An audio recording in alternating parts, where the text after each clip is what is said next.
Ovqatlarni ham yopib oldim, Xudoga shukr. Voy qizim, hali ham o'tiribsanmi, bolam?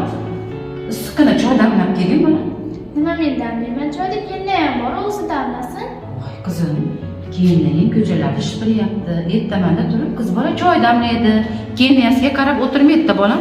Sen ham bir odat ishiga ertaga borasan, jonim bolam. Sen ertamanda turib choylarni tayyorlagin. Keyin eshiklari shipirib keladi, murosa bilan ish qilasizlar. Tur qizim, issiqqina choylarni damlab kel. Sen ham oilaga birovni oilasiga borasan. Aye, men damlayman, men ham tumshi chiqqan nurni olardim. Voy jonim bolam, uni demagin. Sen ham ertaga birovni eshigiga borasan, bolam. Ular bu yoshlarchi, ularga hali ko'p nasihat qilaman shekilli. Shuncha nasihat qilsam ham qulog'ingga olmaysan, qizim. Bu tezda choyni damlab kel, bolam. Sog'lik moyjon, yaxshi o'tiribsizmi? Nonlarni tuzib kelib oldingizmi? Tuzib kelib oldim, qizim. Ertamanda non yopib olding-da. Men ko'chalarni supurib kelib oldim. Yaxshi.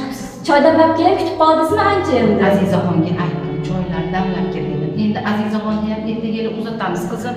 Uni turmushga tayyorlamasak bo'lmaydi, bu oila muqaddas narsa.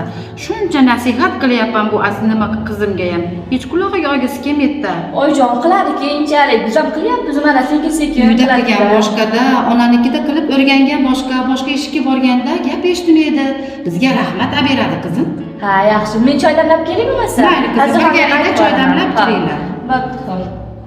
Ha, bu yoshlarga nasihat qilamiz. Endi ish qilib insof bersin. Oilaga tayyorgarlik ko'rish onadan boshlanadi. Ona nasihat qilish kerak bolalarga, ayniqsa qiz bolaga uydan boshlash kerak.